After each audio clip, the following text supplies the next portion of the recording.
Berikutnya, kita akan membahas terkait langkah-langkah pembelajaran berdasarkan tahapan tadi ya, ada 5 tahapan. Nah, langkah-langkah pembelajarannya ada 6. Dalam hal ini, langkah-langkah pembelajaran yang saya sampaikan, saya ambil dari langkah-langkah pembelajaran PBL yang sudah diberikan oleh Kementerian Pendidikan dan Kebudayaan. Jadi memang sesuai dengan kurikulum 13.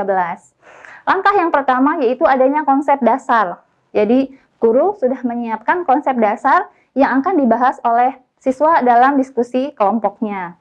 Kemudian yang kedua, adanya pendefinisian masalah. Jadi masalah yang sudah diberikan didefinisikan bersama sehingga konteks pembicaraannya tidak meluas, tidak melebar dan tidak kemana-mana ya. Karena khawatirnya kalau tidak ada pendefinisian masalah, yang dimaksudkan dengan gurunya A, siswanya mendefinisikannya dengan B. Ada yang miskonsepsi di sini, khawatir seperti itu. Langkah yang ketiga yaitu adanya pembelajaran mandiri. Nah, siswa belajar mandiri dalam kelompoknya. Siswa saling melengkapi. Dalam kasus ini, siswa dalam kelompok memang harus dibuat beragam oleh gurunya. Jadi jangan sampai dalam satu kelompok semuanya pandai atau sebaliknya. Kemudian langkah yang keempat yaitu adanya pertukaran pengetahuan. Nah, konteks pertukaran pengetahuan ini bisa antara siswa dalam satu kelompok, bisa juga oleh satu kelompok terhadap kelompok lain. Bagaimana caranya? Kalau dalam satu kelompok jelas kan, siswa itu berdiskusi dalam kelompoknya sehingga ada pertukaran ide antara teman dalam satu kelompok. Sedangkan jika dari satu kelompok ke kelompok yang lain, biasanya dengan cara apa? Dengan cara siswa dalam kelompok tersebut maju ke depan kelas, mempresentasikan hasil diskusinya, sehingga teman dalam kelompok lain pun bisa juga mengajukan ide, bisa juga menyatakan bahwa itu benar atau salah. Jadi ada saling masukan antara siswa dalam kelas. Kemudian langkah yang kelima yaitu adanya evaluasi. Guru mengevaluasi pembelajaran yang sudah dilakukan oleh siswa. Biasanya proses evaluasi ini nanti berlaku ketika siswa tadi sudah maju, kemudian dievaluasi apakah benar atau tidak. Kemudian, langkah yang keenam yaitu adanya penilaian atau asesmen. Jadi penilaian ini, umumnya guru memberikan penilaian tidak hanya ketika siswa sudah menyelesaikan proyek yang diberikan, tapi penilaian ini cakupannya lebih luas, di mana penilaian ini adalah hasil akhir dari proses pembelajaran, bisa dari nilai kuis, atau UTS, atau juga UAS. Berikutnya, kita akan membahas terkait kelebihan dari problem-based learning. Karena problem-based learning ini memang pembelajaran yang terpusat kepada siswa, jadi ada banyak kelebihan. Dalam hal ini, saya mengambil kelebihan ini dari seorang ahli yang bernama Sudrajat di tahun 2011. Pada tahun 2011, Sudrajat ini mengemukakan bahwa ada beberapa kelebihan atau keunggulan dari PBL. Yaitu yang pertama, siswa lebih memahami konsep yang diberikan oleh guru, konsep yang diajarkan oleh guru. Kenapa? Sebab mereka menemukan sendiri. Karena dari hasil diskusi tadi, mereka akhirnya menemukan konsep itu sendiri, sehingga mereka lebih memahami.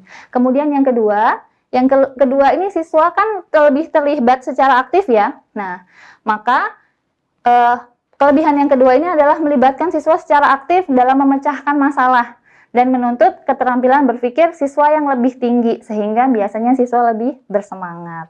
Yang ketiga, yaitu adanya pengetahuan. Nah, pengetahuan ini tertanam dalam benak siswa.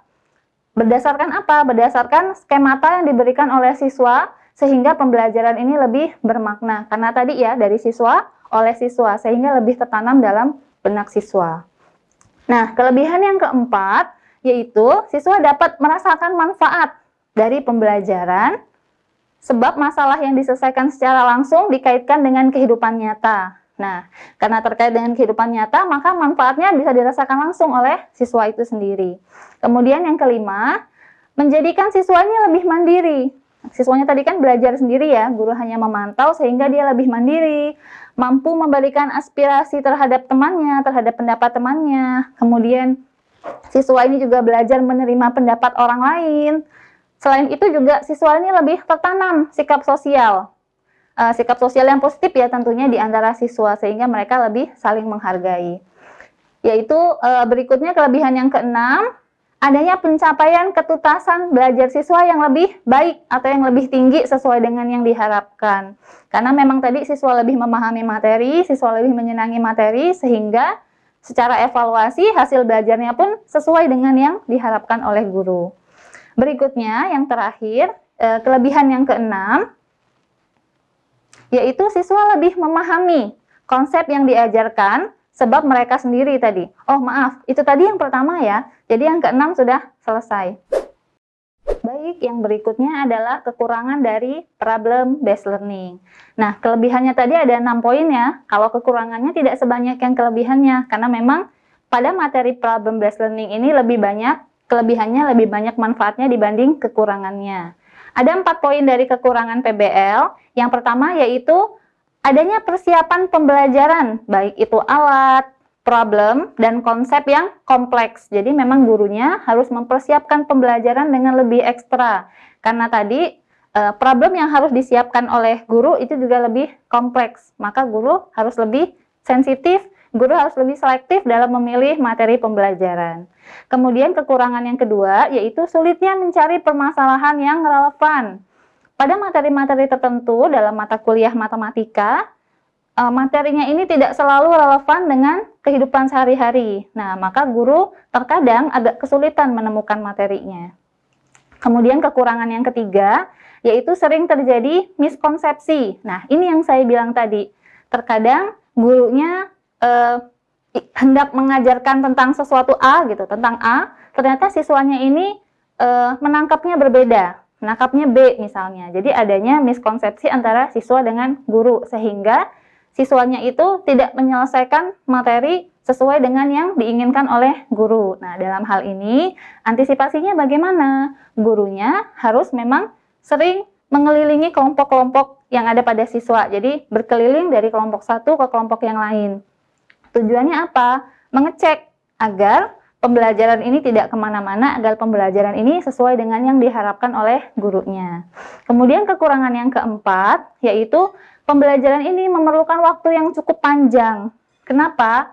Karena kalau siswa ini berdiskusi kan kadang tidak selalu dengan sangat mudah menemukan konklusi ya. Tidak selalu siswa ini bisa dengan mudah menemukan kesimpulan dari pembelajaran. Terkadang siswa ini ada banyak pendapat. Jika ada 4 orang, ada 4 pendapat. Bisa jadi lebih dari itu. Maka, umumnya pembelajaran ini memerlukan waktu yang cukup panjang. Nah, jadi karena waktunya lebih panjang, maka penyelesaian materinya juga lebih lama. Pembelajaran yang sifatnya seperti ini, maka guru harus mampu memfokuskan pembelajaran, misal dalam 1 kali pertemuan harus 1 materi. Nah, guru harus mampu menyelesaikan waktunya. Kalau pembelajarannya melebar kemana-mana, maka guru harus mengambil alih. Tujuannya apa? Agar pembelajaran ini selesai tepat waktu. Nah, demikian tadi pembelajaran yang saya sampaikan terkait dengan problem based learning. Terima kasih sudah menyimak materi ini dengan baik. Ke depan sama-sama kita berdiskusi dalam forum diskusi ya. Jika ada yang ingin ditanyakan atau ingin dibahas, sama-sama kita bahas di forum diskusi kita. Saya cukupkan pembelajaran kita hari ini. Semoga bermanfaat. Assalamualaikum warahmatullahi wabarakatuh.